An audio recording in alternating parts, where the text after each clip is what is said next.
আসসালামু আলাইকুম, স্বাগত জানাচ্ছি সবাইকে ট্যাক্সিটিতে। সোনালী ব্যাংকের সোনালী ই ওয়ালেট সম্পর্কে কন্টেন্ট তৈরি করার জন্য অনেকে রিকোয়েস্ট করছিলেন। তো আজকে আপনাদেরকে সোনালী ই ওয়ালেট সম্পর্কে কিছু ধারণা দেব, অর্থাৎ অ্যাপটা রিভিউ করে সংক্ষিপ্ত আকারে আপনাদেরকে দেখাবো কী কী ফিচার আছে এবং আপনারা আশা করি এর মাধ্যমে অনেকটা আইডিয়া পেয়ে যাবেন। তো চলুন শুরু করি। প্রথমে দেখতে পাচ্ছেন সোনালী ই ওয়ালেট আমি গুগল প্লে স্টোর থেকে ডাউনলোড করে নিয়েছি এবং রেজিস্ট্রেশনও করে ফেলেছি। প্রথমে সোনালী ই ওয়ালেটে প্রবেশ করবেন। সোনালী ই ওয়ালেটে প্রবেশ করার পরে অনেকগুলো ফিচার এখানে শো করবে। ট্যাপ টু কন্টিনিউ এখানে ক্লিক করবেন।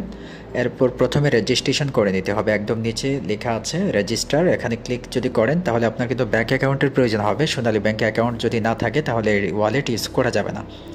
তো আমি রেজিস্ট্রেশন করে নিয়েছি। এখন ট্যাপ টু কন্টিনিউয়ে ক্লিক করলাম। আমার ইউজার নাম্বার, প্রথমে মোবাইল নাম্বার এখানে শো করছে। নিচে আমার যে ওয়ালেটের পিন আছে, পিন আমি টাইপ করছি। পিন টাইপ করে লগইনে ক্লিক করলাম।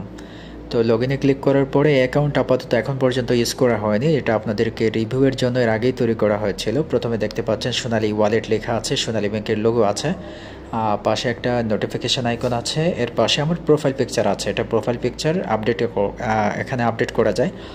তারপর প্রথমে আছে ব্যাঙ্ক ব্যালেন্স, যেহেতু ব্যাঙ্ক অ্যাকাউন্টের মাধ্যমে এটা ওপেন করতে হয়, ব্যাঙ্ক অ্যাকাউন্টের ব্যালেন্স এখানে দেখা যাবে। ওয়ালেট ব্যালেন্স এটা কোনোটা ইউজ করা হয়নি, জিরো দেখাবে।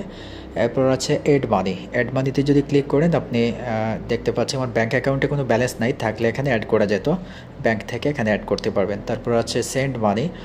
সেন্ড মানিতে আপনি ওয়ালেট থেকে ওয়ালেটে টাকা পাঠাতে পারবেন। তারপর ওয়ালেট টু অ্যাকাউন্ট, সোনালী ব্যাংকের অ্যাকাউন্টে টাকা পাঠাতে পারবেন, অ্যাকাউন্ট থেকে অ্যাকাউন্টে টাকা পাঠাতে পারবেন এবং অ্যাকাউন্ট থেকে ওয়ালেটে টাকা পাঠাতে পারবেন।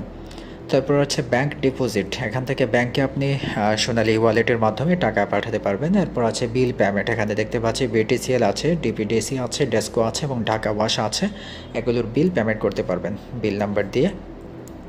এরপর আছে রিচার্জ, এটা তো সবাই বুঝবেন। এরপর আছে সোনালী ই সেবা, এটা একটা অ্যাপ, এই অ্যাপের মাধ্যমে অ্যাকাউন্ট ওপেন করা যায় ঘরে বসে, এটা দেখানোর আলাদা প্রয়োজন নেই, আপনারা বুঝবেন। তারপর আছে ডিপিএস অ্যান্ড এফডিআর। তারপর আছে কার্ড, এখান থেকে আপনার সকল কার্ডের লিস্ট দেখতে পারবেন।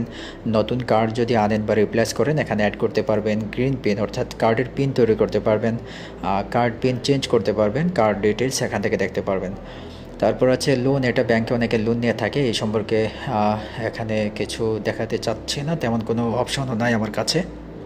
তারপর আছে বিএফটিএনের মাধ্যমে আপনি বাংলাদেশের যে কোনো ব্যাংকে টাকা পাঠাতে পারবেন। সিলেক্ট ব্যাংক সিলেক্ট করে দেবেন এখানে, তারপর ডিস্ট্রিক্ট, তারপর সার্চ ব্যাংক ব্রাঞ্চ, এগুলো দিয়ে আপনারা বুঝবেন, এগুলো যারা ইউজ করেন। এরপর আছে এনপিএসবি, এটা বিএফটিএনের মতোই।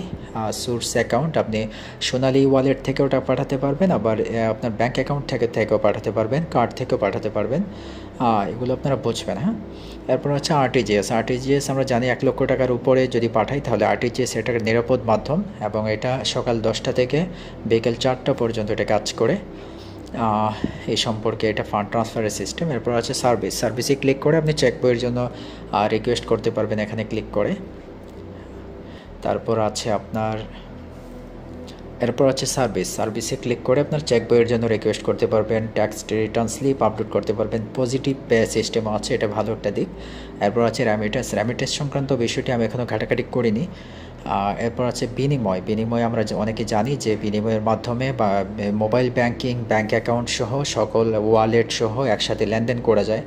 এরপর আছে ই ব্যাংকে যদি ক্লিক করেন তাহলে আপনার ব্যাংক অ্যাকাউন্টের তথ্য পাবেন। এরপর এই হচ্ছে অপশনের নিচে আছে হিস্ট্রি, এরপর আছে ডান পাশে স্টেটমেন্ট, এরপর আছে আপনি ডান পাশে মেনু বারে যদি ক্লিক করেন তাহলে এখানে profile, add beneficiary, add account, change pin, transaction profile TP, আরও ওটিপি সুইচ মোডও আছে। অর্থাৎ আশা করি আপনারা সংক্ষিপ্ত আকারে, ভিডিওটা দীর্ঘ হয়ে যাচ্ছে, আশা করি সংক্ষিপ্ত আকারে আপনারা একটা আইডিয়া পেয়ে গেছেন। তো এই ছিল আজকের কন্টেন্ট, আজকের রিভিউ, সংক্ষিপ্ত একটা রিভিউ। আশা করি আপনারা উপকৃত হবেন এবং মোটামুটি একটা ধারণা পেয়ে গেছেন। সবাই ভালো থাকবেন, আজকে পর্যন্তই, ধন্যবাদ, আল্লাহ হাফেজ।